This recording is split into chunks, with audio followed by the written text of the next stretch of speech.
Muy buenos días a todos. Vamos a esperar unos instantes todavía porque tenemos, como siempre, muchos participantes y vamos a esperar un cachito más hasta que se conecten más personas. Por favor, espérenos unos instantes más.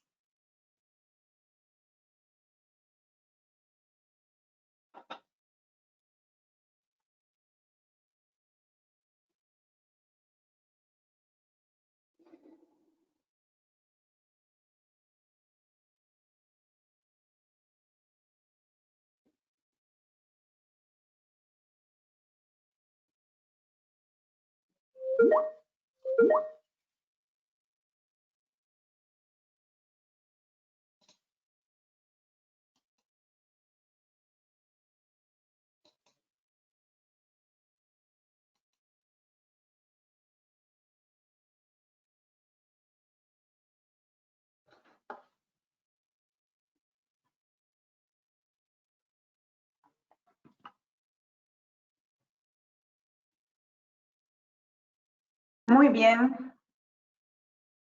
Nuevamente, muy bienvenida de parte de la HK Argentina a este nuevo encuentro del día 8. Muchas gracias que nos acompañan en esta mañana. Para aquellos que participan por primera vez, una especial bienvenida en este espacio que queremos darnos una hora para compartir la visión y las experiencias y la perspectiva, los puntos del punto de vista de CEOs, de otros líderes. En el futuro vamos a tener también oradores de otras áreas, no solamente de empresas, su visión para el futuro.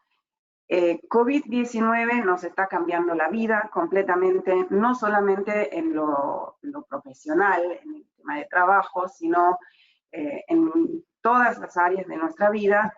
Y desde la HK nos parece un buen momento para parar un instante y ver qué podemos aprender, qué cambios vinieron, si bien involuntariamente o poco voluntariamente y en forma muy disruptiva, pero qué vino para quedarse. Y qué mejor compartir estas preguntas en el día de hoy con otro orador de lujo, Alberto Belusky.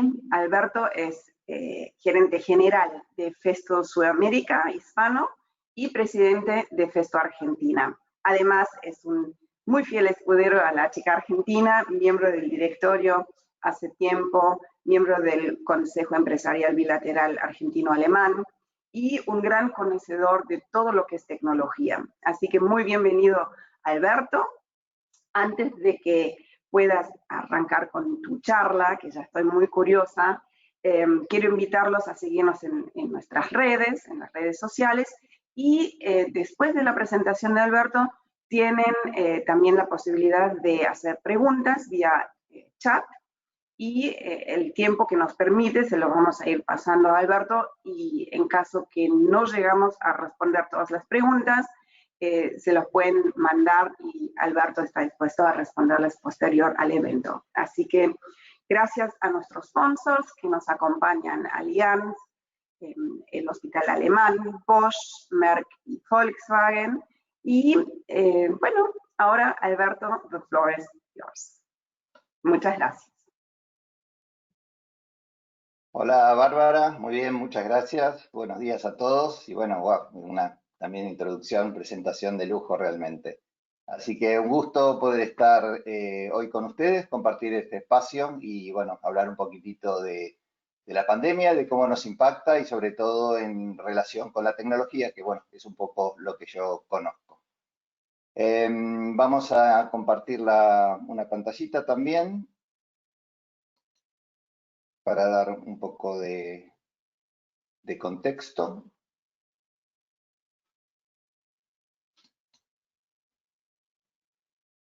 Muy bien, dígame si ahí la están viendo, por favor.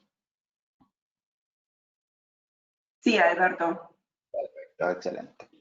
Muy bien, entonces para empezar con esta hora que vamos a compartir, me gustaría una pequeña introducción personal. yo soy un poco la frustración de toda la gente que hace orientación vocacional, porque la verdad es que yo nací ingeniero. Recuerdo ya desde los 3 años estar tirado debajo del televisor de mi abuela con unos destornilladores de plástico, arreglando la tele, que no estaba rota por supuesto. Luego tenía que venir algún técnico a arreglarla de lo que yo había arreglado. Siempre me fascinó la tecnología. Mi infancia, mi adolescencia transcurrieron entre Rusty, Lego, mis ladrillos, kits de electrónica para armar y desarmar, digamos. Siempre me fascinó esto, el poder construir cosas, desconstruirlas y en un proceso bien dinámico. Siempre quise ser ingeniero, mi vocación siempre estuvo clara, entonces sin muchas dificultades elegí la Facultad de Ingeniería, pero elegí la Facultad de Ingeniería en el ITBA, en el Instituto Tecnológico Buenos Aires, por otro motivo también, porque realmente mi vocación de ingeniería también estaba atada de alguna forma a no quedarse solamente en lo técnico, en lo científico, si se quiere, sino que para mí la tecnología siempre estaba aplicada a la producción. Siempre me imaginé con la tecnología liderando grupos humanos. Siempre me imaginé en las empresas, viviendo las empresas y usando la tecnología y las empresas para poder producir, para poder gerenciar, gestionar equipos de trabajo. Por eso un poco me llevó a elegir una universidad con un corte también más gerencial, más holístico, si se quiere, en la conducción, ¿no? Así que ya a los 18 años yo tenía esta clara visión. Quería ser ingeniero electrónico, quería ser un gerente general de empresas de cutting edge tecnológico y poder usar eso. Y, digamos, profecía autocumplida, realmente puedo decir que eso que me propuse y que era mi sueño, lo he logrado y lo vivo. Entonces, soy un agradecido, digamos, de la profesión y quiero compartir con ustedes esto, cómo la tecnología está incidiendo en esta pandemia y cómo nos está condicionando, ayudando, apoyando, también complicando en algunas cosas, analizar, desmenuzar esto un poquitito más, ¿no? Entonces, si vamos a algunos ejes temáticos, digamos, de cómo estamos viendo desde las empresas esta pandemia, ¿no? Por empezar, una de las cosas que desnuda esta pandemia es que el mundo globalizado, que lo conocíamos, digamos que venía de hace varios años, trayéndonos grandes progresos, beneficios, tanto en temas de comercio, culturales, el mundo es uno solo, digamos, podemos compartir un montón de cosas. También tiene estas caras negativas de la globalización, que es que también las pandemias, las enfermedades son hoy globales y mucho más rápidas que lo que eran en el pasado y tiene que ver con esta globalización. Entonces, nos trajo cultura, nos trajo comercio, nos trajo prosperidad, también nos trae enfermedad.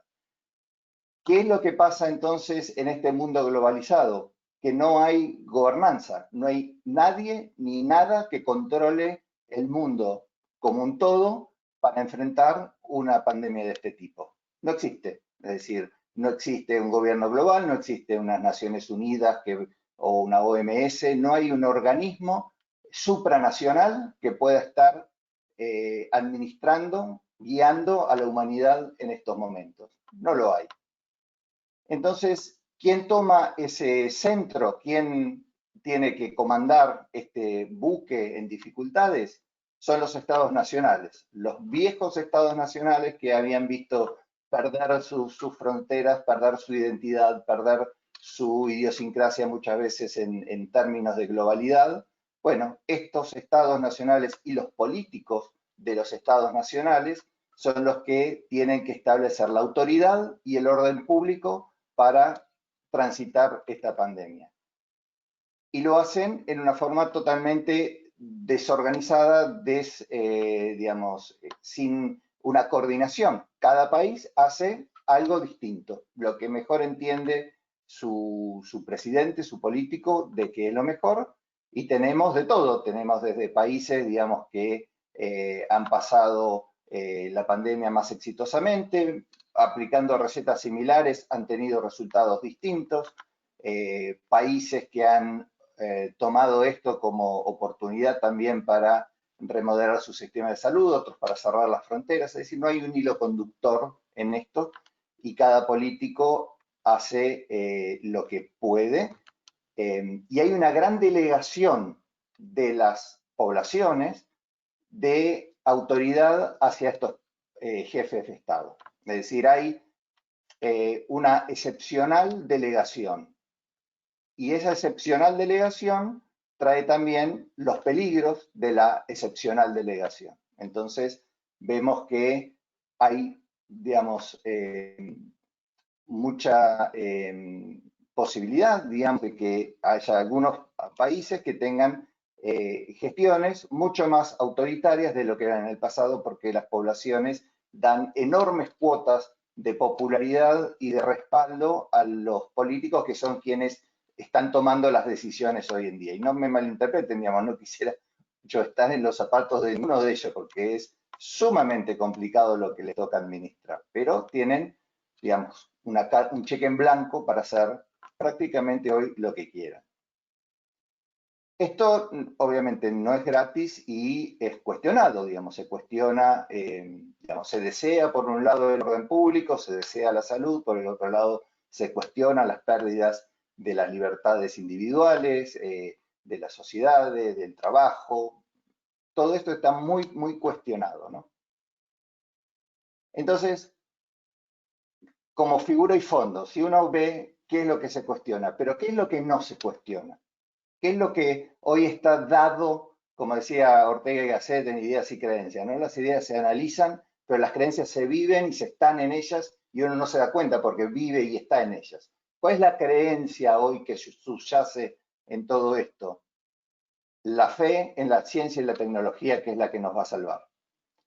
La vacuna nos va a salvar. Cuando llegue la vacuna o la tecnología o, digamos, la posibilidad de hacer seguimiento de los contagiados por medios tecnológicos, la tecnología hoy es este resguardo nuestro que está de alguna forma salvándonos y que va a hacer que todo esto que los políticos administran, que la globalidad fracasa, pero que la tecnología y la ciencia está ahí para ayudarnos en estos momentos. Entonces, me gustaría seguir en este hilo y pensar un poquito tres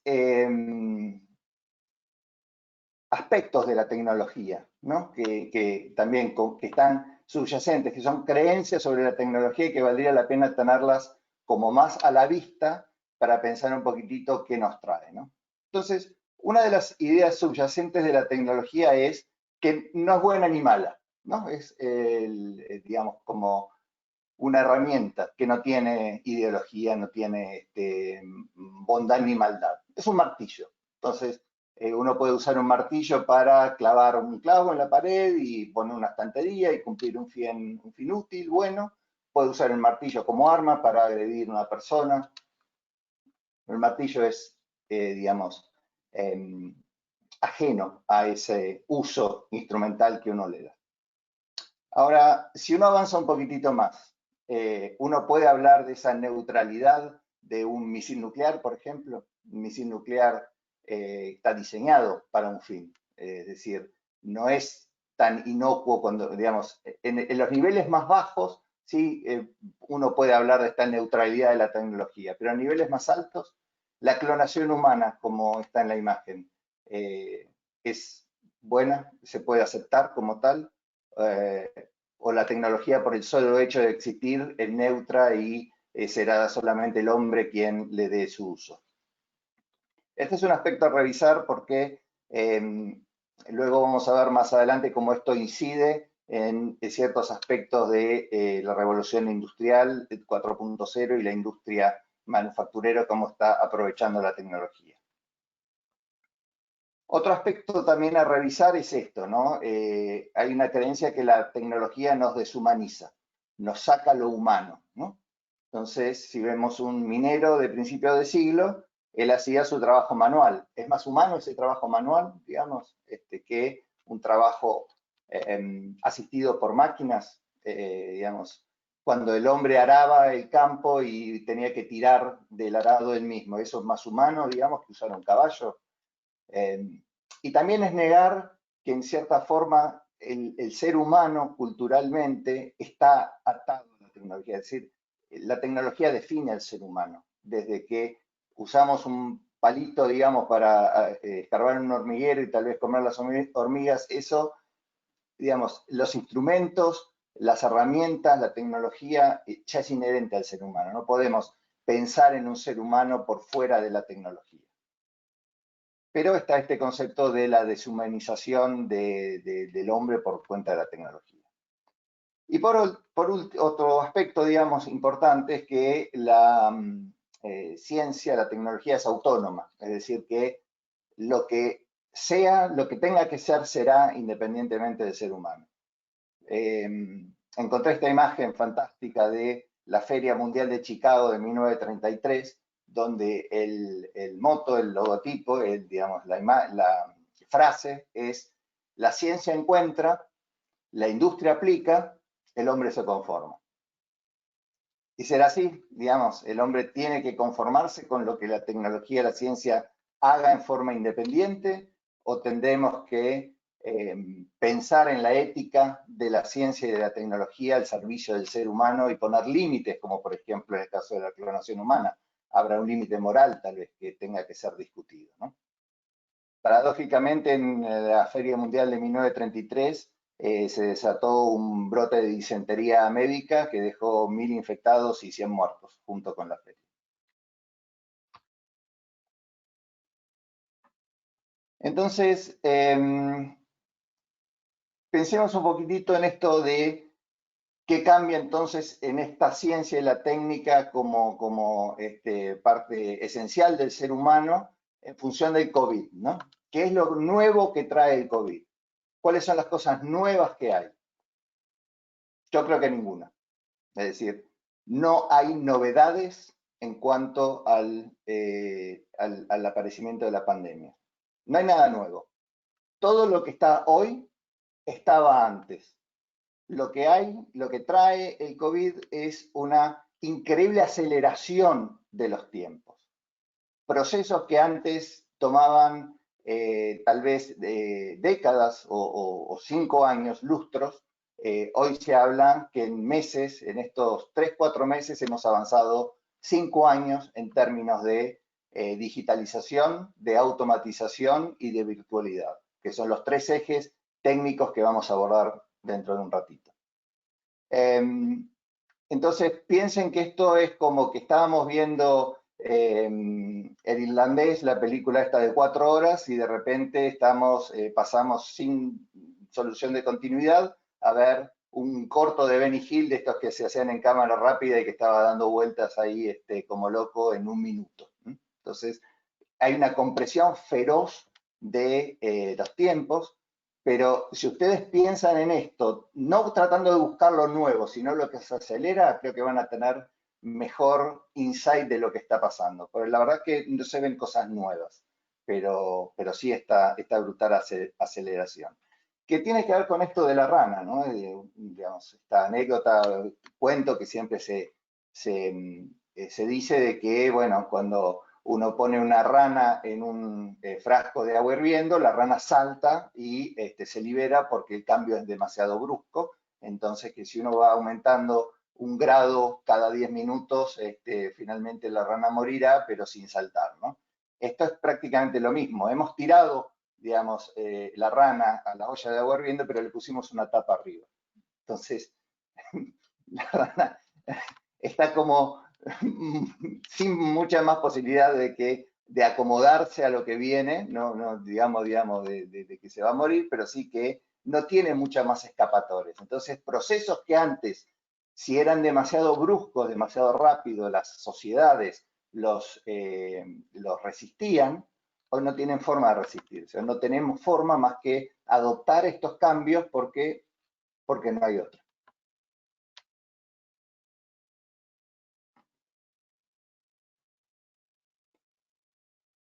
¿Qué pasa entonces con, digamos, estas cosas que se aceleran desde el punto de vista de la industria y la tecnología, ¿no? Hay, como decíamos antes, tres aspectos que creo que son los básicos para analizar: lo virtual, lo digital y lo automático. Los tres pueden parecer parecidos, pero digamos, vamos a desmenuzarlo un poquito. Digamos. Lo virtual tiene que ver con todo lo que se hacía en forma presencial, hoy se hace en forma remota. Por ejemplo, esto mismo. Yo hoy tendría que estar en una linda auditorio en la calle Corrientes, en un piso 24, teniéndolos a ustedes enfrente y pudiendo mirarle las caras. Hoy lo hacemos con una cámara, pero básicamente es lo mismo. Estoy, digamos, disertando. No hay un cambio, digamos, fundamental en lo que hago, sí en el medio. Ejemplos como la telemedicina, el teletrabajo, las televentas, digamos, todo lo que uno puede imaginar que antes un médico tenía que ir a la casa, hoy el médico a través de una app o de un celular puede hacer un diagnóstico mirando, digamos, algunos síntomas del paciente. Después está lo digital. Lo digital es las cosas que antes se hacían con un medio físico, hoy se hacen con un medio digital, digamos, con una computadora, con medios informáticos.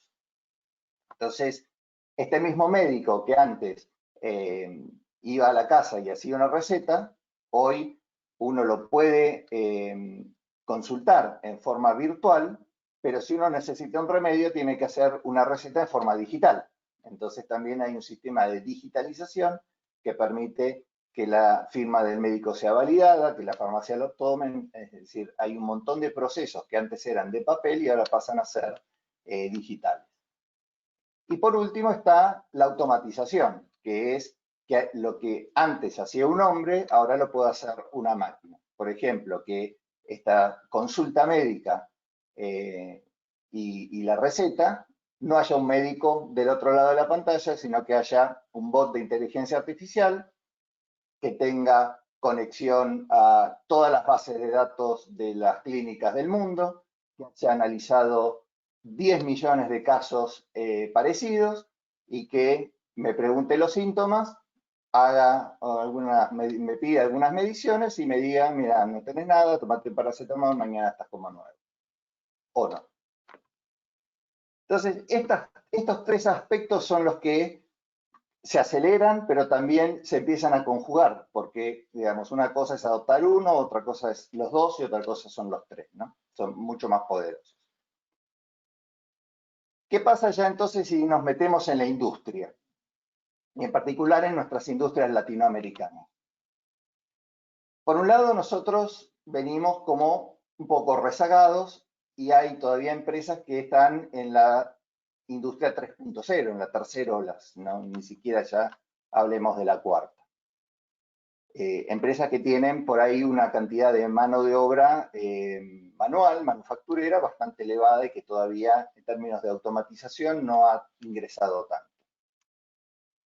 Lo que vemos nosotros es que se profundiza en la adopción de automatización, pero no ya basado tanto en la competitividad. Es decir, cuando las empresas adoptan automatización industrial, lo que hacen es una ecuación donde dicen, bueno, si yo automatizo este proceso, puedo mejorar tanto la calidad, puedo mejorar tanto el tiempo de fabricación, puedo bajar la tasa de errores, puedo bajar los costos porque hay un diferencial entre lo que por ahí cuesta un operario manual y lo que cuesta la amortización de esa inversión y el mantenimiento. Y si esa ecuación cierra, bueno, se justifica el proyecto de automatización y la persona podrá ser recapacitada y reubicada en otro lugar o digamos, indemnizada. Eso, digamos, forma parte del proyecto y del cálculo, cómo se implementa. Ahora se adiciona un factor, un sumando más en esta ecuación, que es cuánto riesgo yo estoy asumiendo por tener personas en el entorno de trabajo y si una de esas personas se enferma y contagia a todo el resto, ¿cuál es el costo contingente que estoy teniendo? Entonces, las ecuaciones, los cálculos de retorno de inversión de automatización industrial en 3.0 hoy tienen, digamos, este factor adicional que hace que proyectos que antes eran marginales hoy sean sumamente deseables y rentables, por cuenta de el riesgo que las empresas están asumiendo y van a asumir por tener mucha densidad de trabajadores en espacios pequeños. Si vamos a la parte de nuevas tecnologías, ya de industria 4.0, bueno, digamos, hay adopción masiva, como decía antes, acelerada de nuevas tecnologías. En particular, el tema de teletrabajo, digamos, es algo que se ha venido, digamos, adoptando como función de soporte virtual y digital. Las ventas B2B, las ventas que tradicionalmente eran como el campo, digamos, más específico de la relación interpersonal del vendedor ingeniero, digamos, el asesor de ventas que iba al cliente y juntos diseñaban la solución. Eso también se ha podido virtualizar, digamos, eso también se ha podido pasar a una venta remota, y el 70% de la fuerza de ventas global siente que son tan efectivas como las reuniones presenciales. Es decir, el teletrabajo no solo ha impactado en las funciones de oficina, de soporte, digamos, de administración, sino también profundamente en la actividad comercial. Y esto es algo que, digamos, aumenta mucho la productividad, resguarda también a las personas y permite, digamos, una acción de ventas muy efectiva también. Otro aspecto interesante es el tema del mantenimiento en las plantas industriales. El mantenimiento tiene una complejidad bastante específica, digamos, que es que hoy no hay tecnología para que el mantenimiento sea totalmente automático. Es decir, hay operarios de mantenimiento que tienen que performar trabajos para mantener las máquinas en funcionamiento. Ahora bien, por cuenta también de tratar de reducir la cantidad de personas en un espacio físico, uno ya no se puede dar el lujo de tener en una planta industrial gente de mantenimiento mecánico, eléctrico, electrónico, mecatrónico, todas las variedades. Entonces, lo que se apuesta hoy, lo que se ve ya, es que este operario puede tener un respaldo de las empresas que sí son expertas en esto, pongamos el caso de defecto en el caso de la neumática, y mediante realidad virtual y realidad aumentada, uno puede dar el soporte a ese operario para que pueda performar tareas de mantenimiento que le exceden a él en conocimiento y en complejidad, pero que con la asistencia del experto del otro lado puede realizarlas con herramientas de realidad virtual y aumentada. Más allá del mantenimiento correctivo, también hay un avance muy importante en lo que es mantenimiento preventivo y predictivo. Es decir, los elementos que hoy se comercializan fundamentalmente apuntan a tener inteligencia artificial incorporada de forma tal de que ellos puedan estar diagnosticándose y prediciendo cuándo van a fallar. Entonces, en función de parámetros de cómo va elevándose la temperatura, la curva de uso de presión, la cantidad de ciclos, una serie de situaciones, el dispositivo levanta la mano y dice, me parece que de acá a un mes voy dando las urras. Y incluso integrándose en las redes de SAP, digamos, de ERP de las empresas, para ya ir poniendo el demand, para que ya vayan chequeando el stock con el proveedor, poniendo las órdenes de compra, porque de acá a un mes hay que reemplazar ese dispositivo. Y eso generado por el dispositivo, no por una acción de mantenimiento.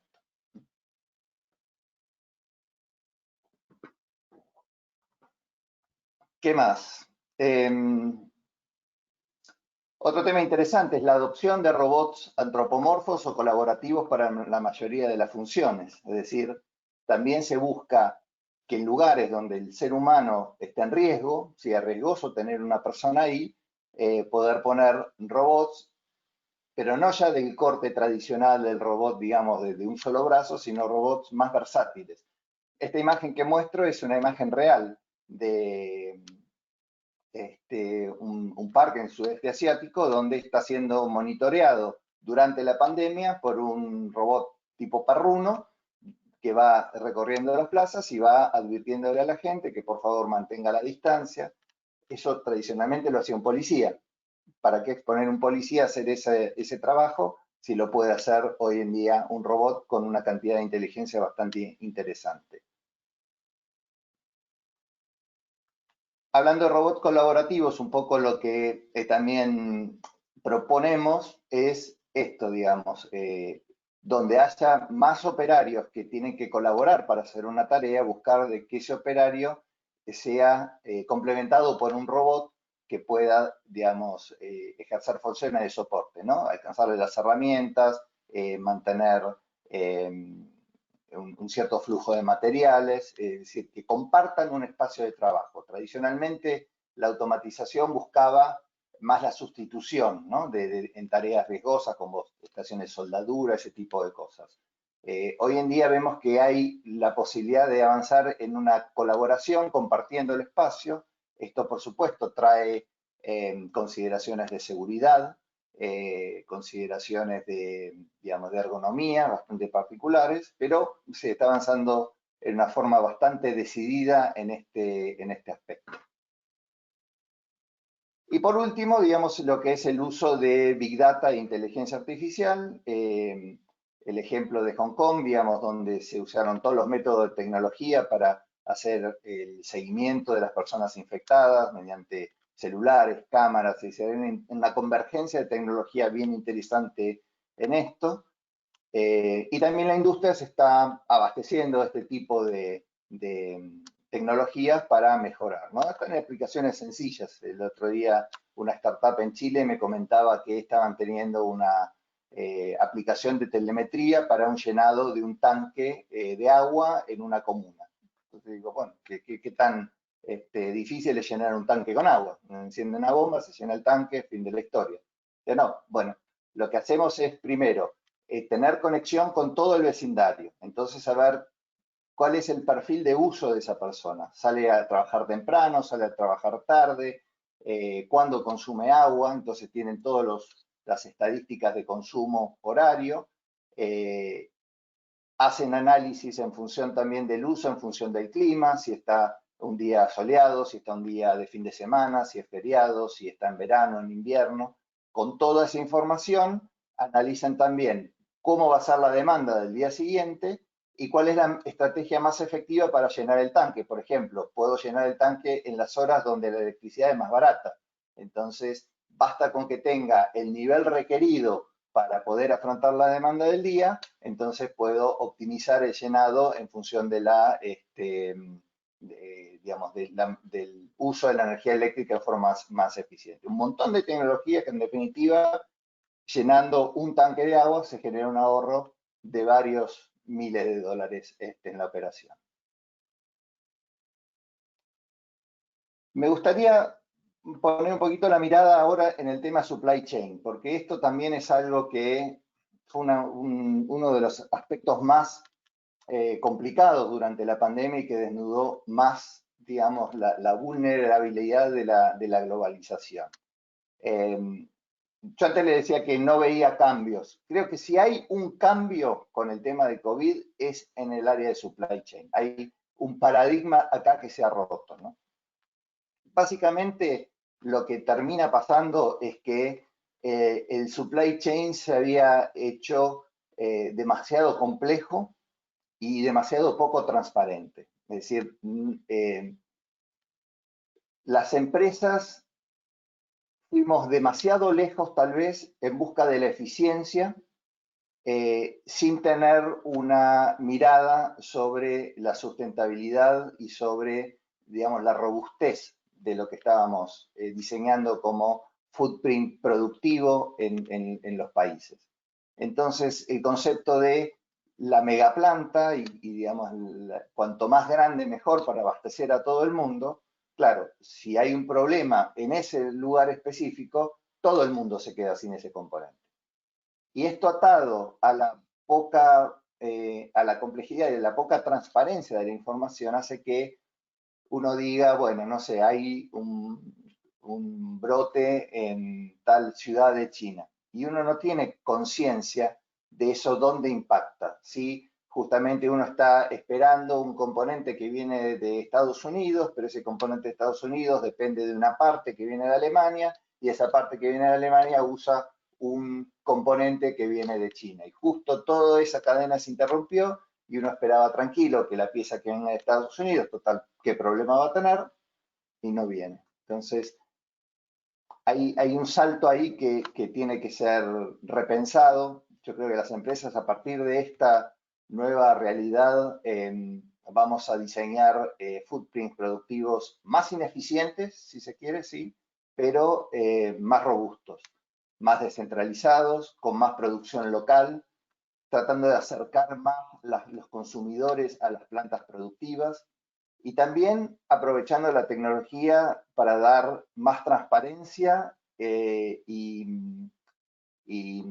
simplicidad, digamos, a las relaciones de clientes, proveedores y subproveedores. Todo esto tiene que ser transparentado y creo que la tecnología de inteligencia artificial y la aplicación de blockchain, digamos, la tecnología de blockchain para dar, digamos, un ledger transparente a las transacciones que se van generando, permitiría hoy tener, con tecnología existente, mucha más transparencia acerca de un impacto de cualquier tipo, no sé, Fukushima en Japón. ¿Qué impacto tiene eso en toda la logística mundial y en toda la matriz insumo-producto que uno se puede imaginar y tener eso mucho más transparentado? Creo que esa es una de las grandes, digamos, deudas o oportunidades que nos deja esta pandemia. Repensar el supply chain porque habíamos ido como demasiado lejos en cuanto a la optimización. Por supuesto, esto tiene un costo, es decir, no es que va a ser gratis,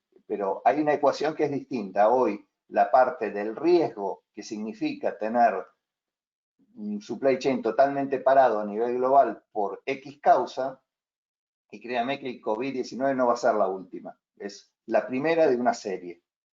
Entonces, nosotros tenemos que preparar hoy nuestras redes para ser un poco más flexibles, transparentes y redundantes ante este tipo de eventos. Y por último, y sí, para terminar, el tema del management, ¿no? ¿Cómo esto ha impactado en el management? Básicamente las crisis lo que traen son situaciones de volatilidad donde uno tiene más probabilidades de ser ganador o perdedor. Entonces, dependiendo de dónde esté parado, un estudio reciente del cual tuve acceso, las crisis generan 47% más de ganadores y 89% más de perdedores. O sea, obviamente la balanza está inclinada más para el lado de que si hay una crisis es más posible que uno pierda que gane, pero la cantidad de ganadores, la cantidad de estrellas en ese contexto es importante y también aumenta obviamente la cantidad de barcos que se van a pique, ¿no? El proceso es sumamente alineal, el proceso de management tiene que lidiar con una alinealidad gigante y con procesos muy iterativos, ¿no? Con aperturas de zonas, cierre de zonas, industria que se caen, otras que avanzan, tiempos distintos de implementación, recaídas, vueltas atrás.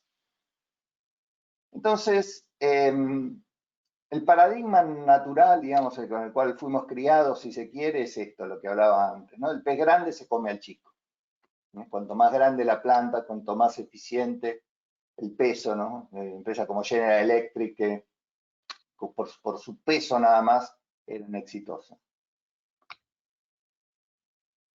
Cambia el paradigma, aquel pez rápido se come al lento. Entonces, hoy la velocidad, la posibilidad de ser más rápido, esto es una ventaja competitiva. Empresas como Apple hoy ganan la cotización de Zoom.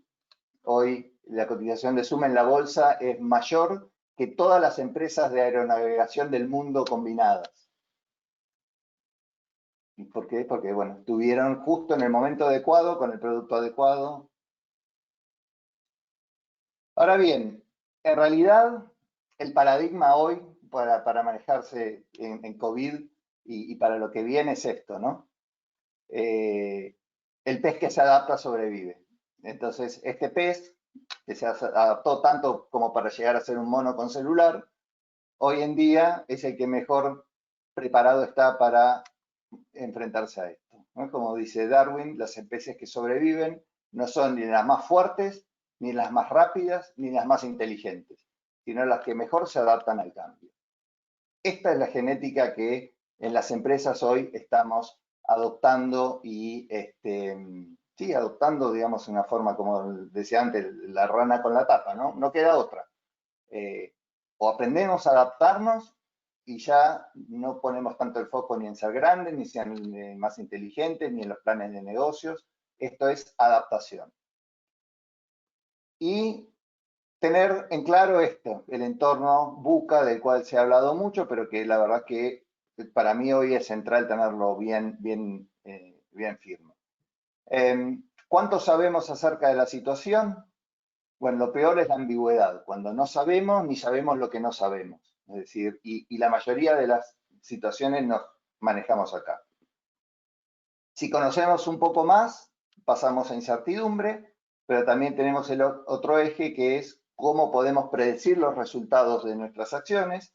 Entonces, si las acciones son determinísticas, pueden ser complejas, y si conocemos la situación y conocemos las acciones, lo que podemos hablar es de volatilidad. Sabemos qué pasa, sabemos por qué pasa, pero podemos tener, digamos, subidas y bajadas que se estabilizarán. Entonces, estar claro en qué cuadrante estamos trabajando, me parece que hoy para el gerente es de suma importancia para trazar una estrategia, digamos, para lidiar con el tema. Porque si todo lo tratamos como si fuera ambigüedad, estamos fritos, digamos, ¿no? La parálisis nos mata.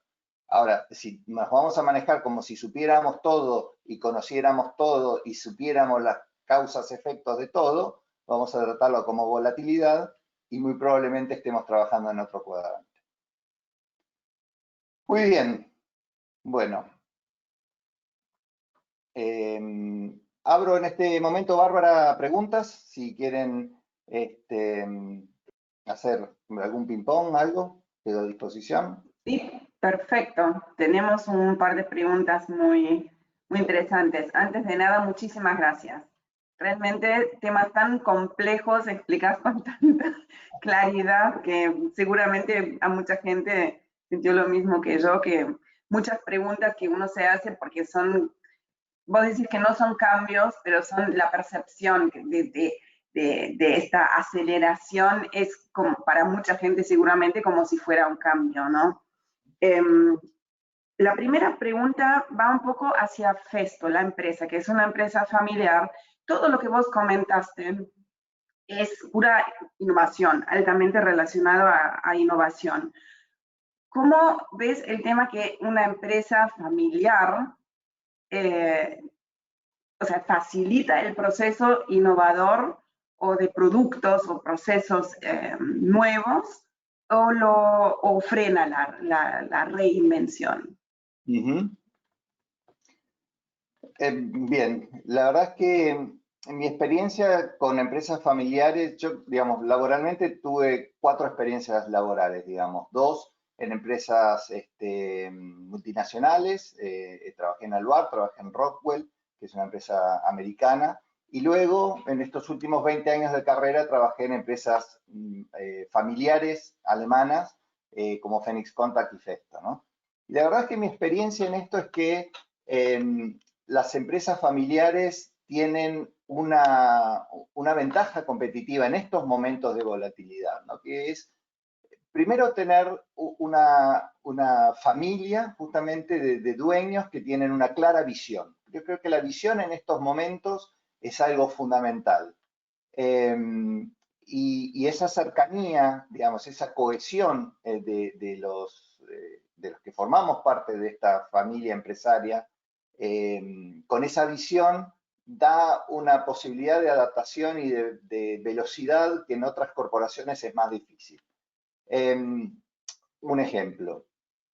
En Festo, uno de los 2 hermanos dueños es Wilfred Stoll, hoy tiene 83 años, y es una persona realmente, digamos, fuera de serie, fuera de serie. La persona, él habla a veces anécdotas que cuenta que él tuvo una entrevista en Hewlett Packard, mejor dicho, con Hewlett y con Packard, con los dueños, claro. Entonces, y lo cuenta de una forma muy campechana y hace ya más de 30 años y en ese momento Festo tenía un footprint más grande que Hewlett Packard a nivel global.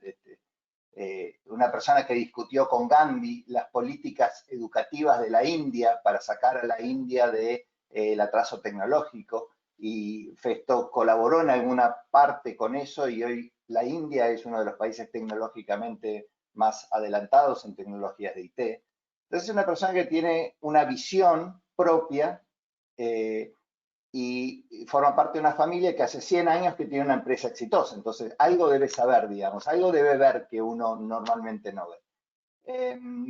Y muchas veces nosotros criticábamos, a veces bien intencionados, ¿no? ¿Por qué Festo gasta tanto en tecnología? ¿Por qué Festo tiene tanto un backbone de conectividad como si fuera la NASA? Y con un sistema de seguridad como si fuera la NSA americana.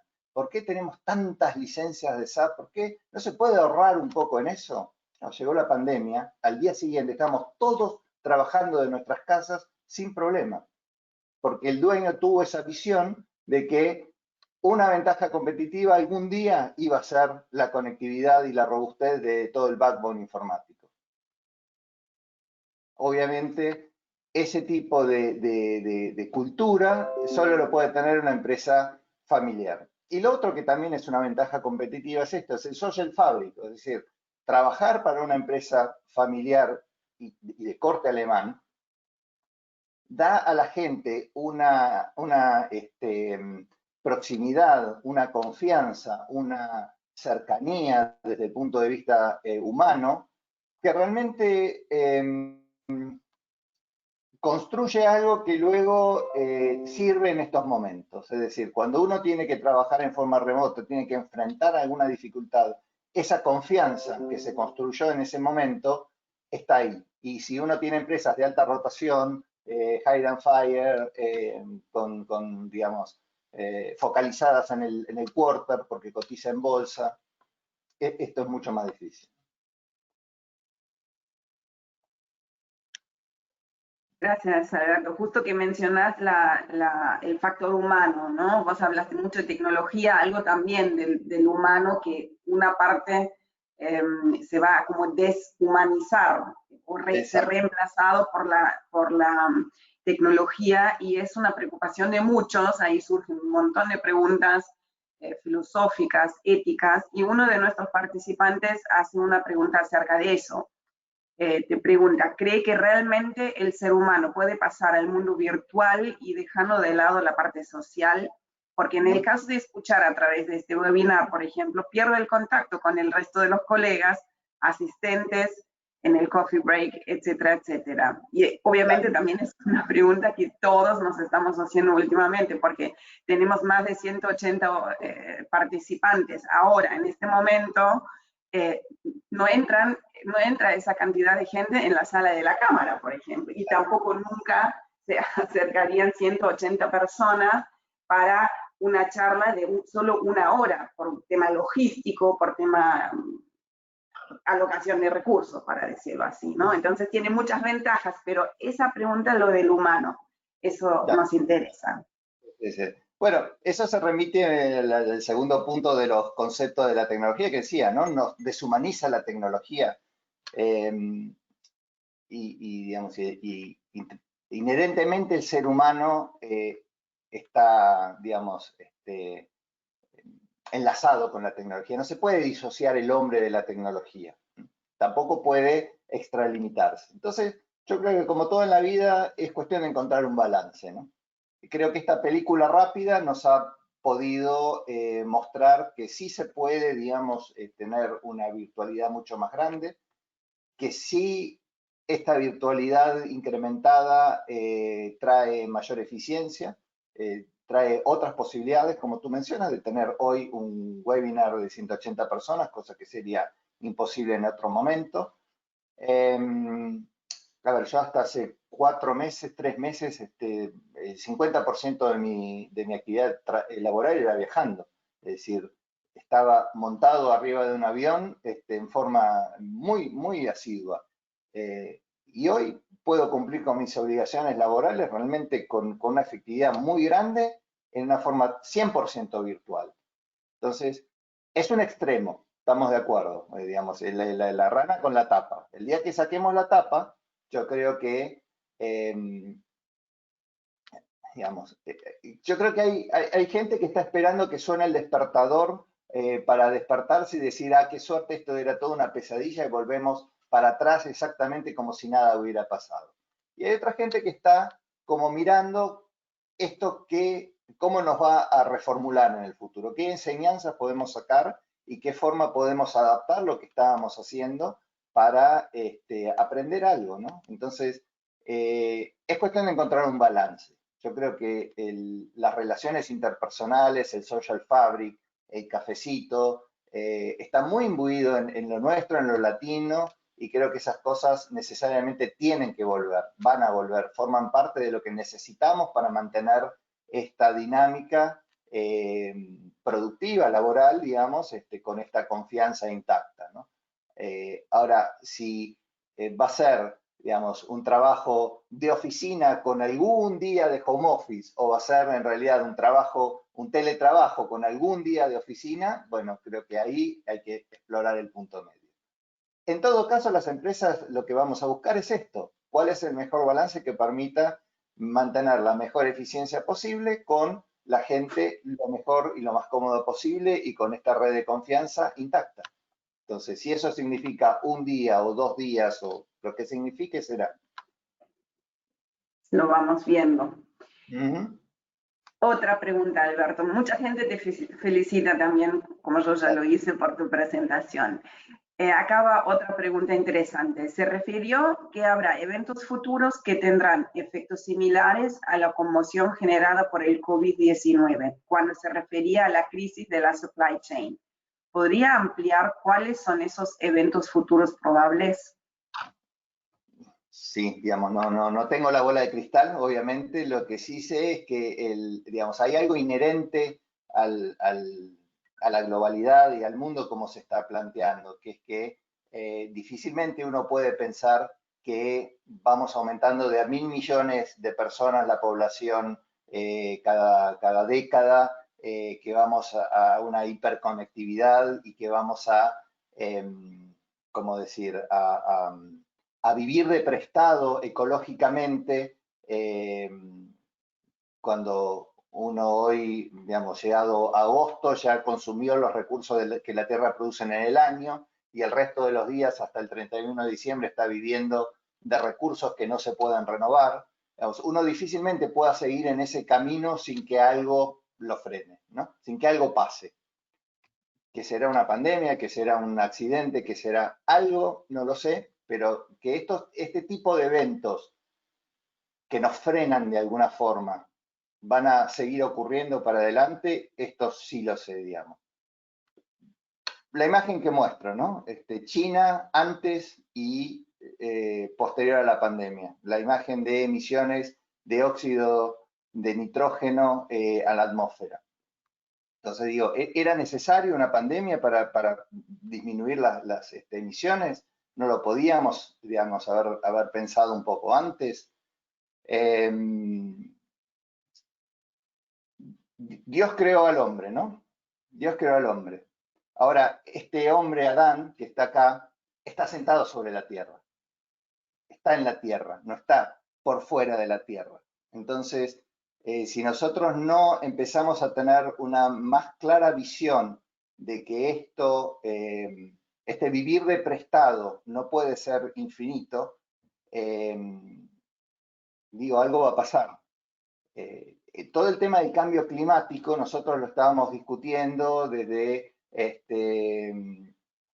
digamos, de hace bastante tiempo, con una aceleración, con una mayor visibilidad, pero nada, era la película del irlandés, ¿no? O sea, digamos, 4 horas que estábamos viendo la misma película y no pasaba nada.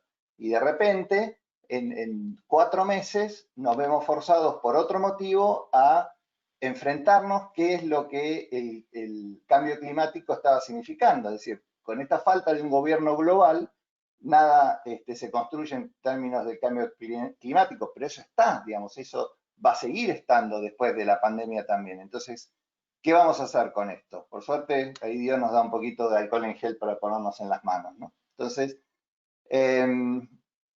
yo digo lo siguiente, hay una película, si ustedes la pueden ver, que se llama El juego, The Game, donde hay un protagonista, ¿no? El protagonista se llama Nicholas Van Orton, es un millonario, es un experto en inversiones, una persona tal vez un poco soberbia, un poco pagada de sí misma, hueco, viviendo una vida demasiado cómoda. Tiene un hermano, Conrad, que es una persona como más centrada, más sensata, más modesta. Y en su cumpleaños 48 le regala a Nicholas un cupón de un juego que se llama Consumer Recreation Services, que es como un juego para millonarios aburridos y caro y exótico, ¿no? Entonces, bueno, Nicholas se enrola en ese juego y le empiezan a ocurrir cosas raras, digamos, cosas extrañas, pero bueno, él entiende que forma parte de este juego de roles, que será algo relativo al juego. A la cosa se empieza a poner mucho más complicada, ya empieza a ocurrir cosas muchísimo más serias y todo el tema se transforma en una pesadilla. Y entiende entonces no que es víctima, digamos, que es un juego, sino que está siendo víctima de una conspiración en su contra y de una estafa en su contra muy grande. Cuestión que pierde todo, pierde su reputación, pierde sus activos, pierde su casa, se encuentra finalmente en la calle, sin nada, sin nadie, totalmente manchado y sin recursos. Totalmente agobiado, ya, digamos, quebrado, intenta suicidarse. Y en este último acto desesperado, en ese suicidio, en el momento en que está por concretar su suicidio, lo detienen, se abre un telón y todos sus amigos y todos sus familiares están ahí y lo reciben en una fiesta de finalización de este juego macabro. Totalmente perturbado, se abraza con su hermano Conrad y entre lágrimas, Conrad le dice, tenía que hacer algo, te estabas convirtiendo en un imbécil. Entonces yo digo,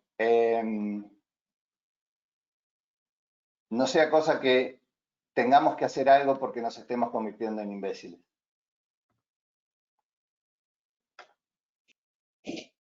Excelente, que nos serviría como palabra final, Alberto, pero tenemos muchas preguntas y yo te voy a hacer la última pregunta. ¿Cuál fue para vos, tan abarcativo que hasta yo tengo muchísimas preguntas, pero mirando la hora, me gustaría realmente saber cuál es el principal aprendizaje tuyo de esta situación excepcional que estamos viviendo? A mí en lo personal digamos, me ha hecho reflexionar acerca de los procesos ágiles, digamos. La verdad es que hay una metodología que se usa mucho en computación que se llama Agile Development, donde lo que propone es establecer un programa con las funciones alfa, ni siquiera beta, las más básicas, muy en borrador, tirárselo a los usuarios, que los usuarios lo jueguen un poco, que hagan todas las críticas, y un ciclo muy rápido de diseño, error, prueba y digamos, y de llegar finalmente a un producto después de muchas iteraciones cortitas y rápidas.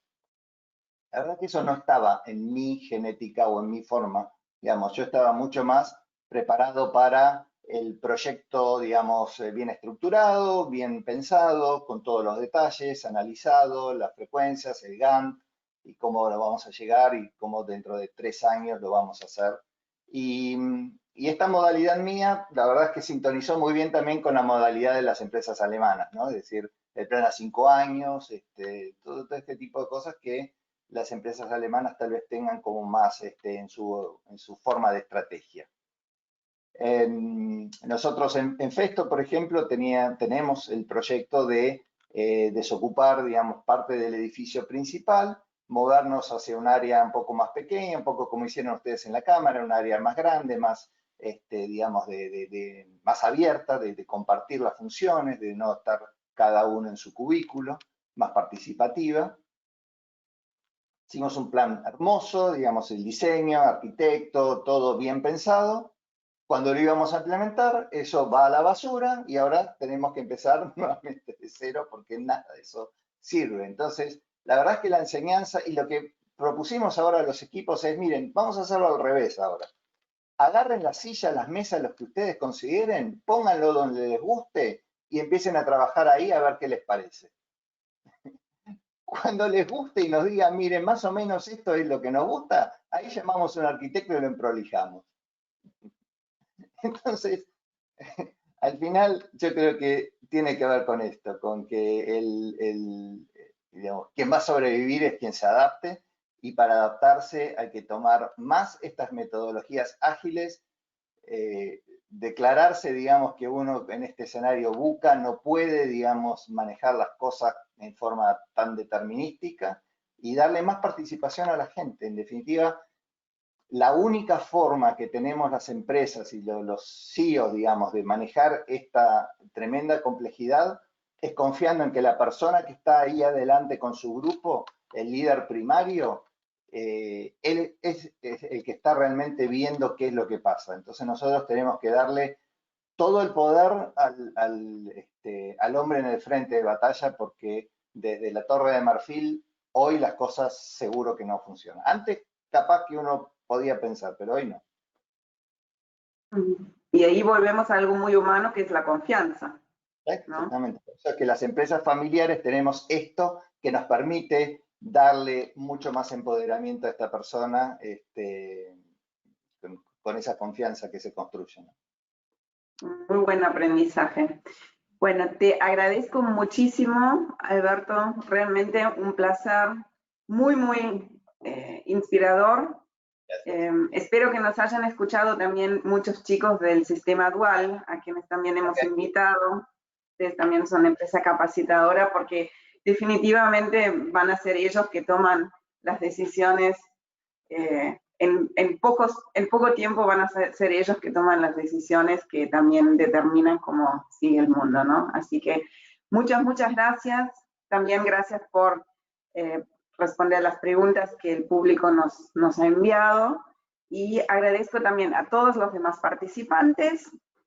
Espero que nos sigan acompañando en los días 8 y también en todas las otras actividades que ofrece la Chica Argentina. Que tengan un muy buen fin de semana y cuídense mucho. Muchas gracias. Por pronto, gracias a todos por escucharme. Gracias. Muchas gracias.